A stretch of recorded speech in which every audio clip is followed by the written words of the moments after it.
สวัส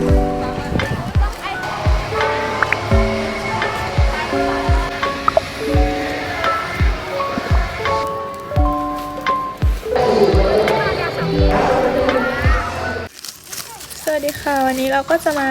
อันบ็อกของนะคะที่สั่งมาใน Shopee เพื่อจะเอาไปเป็นของขวัญวันประชิมให้กับเพื่อนๆกันนะคะทุกคน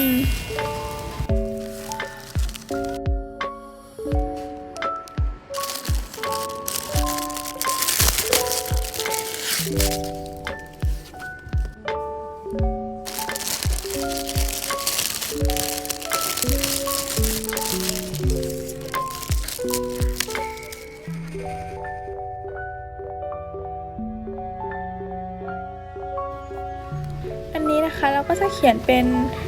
ข้อความสั้นๆเล็กๆวันประชิมนะคะ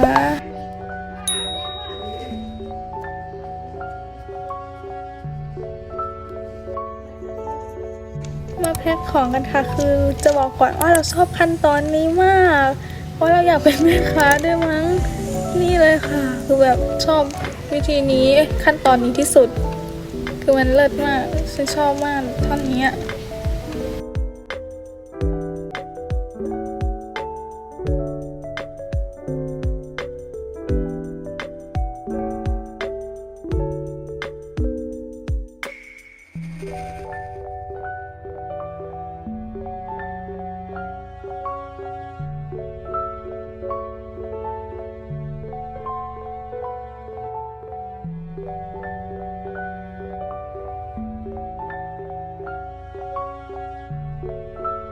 นี่นะคะเป็นส่วนที่ทำเสร็จแล้วครึ่งนึงนะคะเราไม่ได้ถ่ายขั้นตอนการแบบแพ็คให้แบบละเอียดขนาดนั้นแต่นี่คือผลที่ได้มาแล้วนะคะ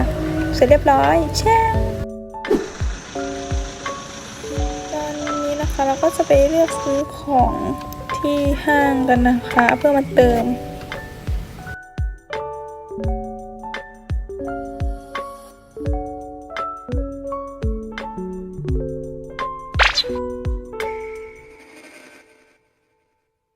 โอเคนะคะแล้วก็กำลังเดินทางไปโรงเรียนกัน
เราจะไปกันสักทีนึง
ถือกล้องยังไงมันกล้องหน้า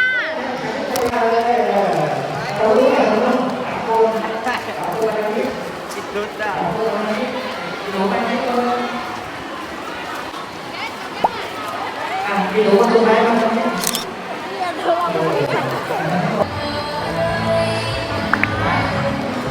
ไปต่อกัน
เป็นตรงหัวใจนะ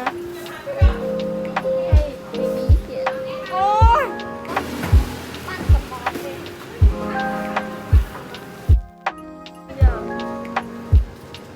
ไม่เป็นไรใส่เพลงเอาก็ได้เนี่ยเขียนอะไรสิเขียนอะไรดีเขียนด้วยพรแบบขอให้ได้ผัวรวยๆเงี้ย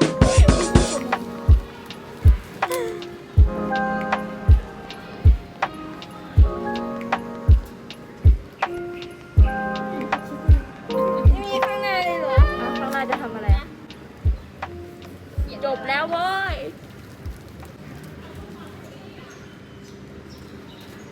ทำโค้งเริ่มจากลูกอมหย่องมดขึ้นเริ่มแบบไม่ดูมันแม็กเอ้ยหนูดีอยู่ไหนเมื่อกี้เอ้ยเราไม่ได้เปิดเน็ต มาถ่ายรูป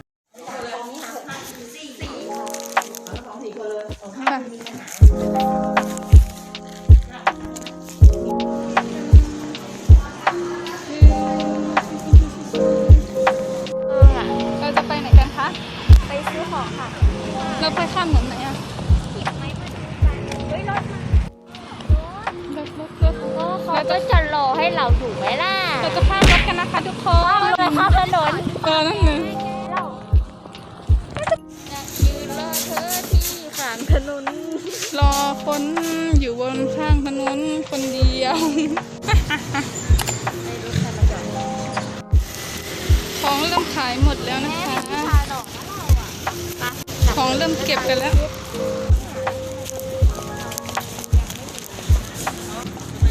ชอบไหมคะกระบะไหมคะ หมดจริงปะเนี่ยอีกอันของอันแต่มันจะออกมาทางช่องเลยอ่ะยูนิคอร์นเอาไหม